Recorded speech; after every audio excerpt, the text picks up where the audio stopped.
Isang mahirap na lalaki ang nakatira kasama ang kanyang asawa na may maganda at mahabang itim na buhok. Mahal na mahal nila ang isa't isa. Isang umaga, habang sinusuklay ng asawa ang kanyang buhok, tumingin siya sa kanyang asawa at sinabi, "Pwede mo ba akong bilhan na suklay? Gulong-gulo na ang buhok ko at gusto ko pa itong alagaan." Nakaramdam ng matinding guilt ang lalaki. Tiningnan niya ang kanyang asawa ng buong pagmamahal at sinabi, "I'm sorry, pero wala akong pera ngayon." Upang ipaliwanag ang kanilang sitwasyon, ipinakita niya dito ang kanyang lumang relo na may sirang strap.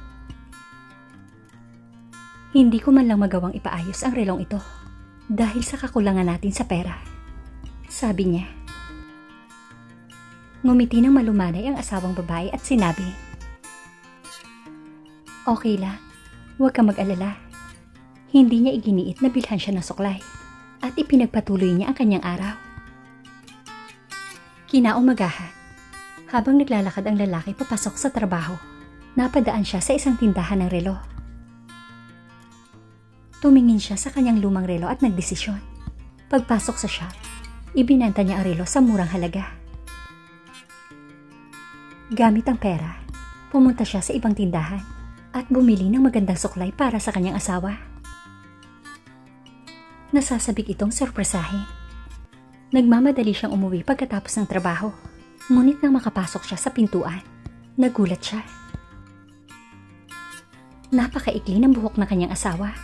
Nakatayo ito doon, na may hawak na bagong strap para sa kanyang relo. Nang makita ang kanyang nagulat na ekspresyon, nagpaliwanag ito. "Ibinenta ko ang aking buhok para bilhin ang strap na ito para sa iyong relo. Alam ko kung gaano ito kahalaga sa iyo." Natahimik sandali ang lalaki. Pagkatapos, ay iniabot niya ang suklay na binili niya para dito. Nangingilid ang luha sa kanilang dalawa. Nagyakapan sila ng mahigpit, nabigla sa pagmamahal at sakripisyo. Napagtanto nila na sa kabila ng kanilang kahirapan, mayaman sila sa isang bagay na tunay na mahalaga, ang kanilang pagmamahal sa isa't isa. Moral of the story, ang tunay na pag-ibig ay tungkol sa pagiging walang pag-iimbot at sakripisyo para magmahal ng espesyal. Ang mahalin ay isang pagpapala, but to love in return is the greatest treasure of all. Kung may nakita kang halaga sa kwentong ito, mangyaring i-like at i-share, magsulat ng komento sa ibaba, at mag-subscribe para sa mas makabuluhang mga kwento.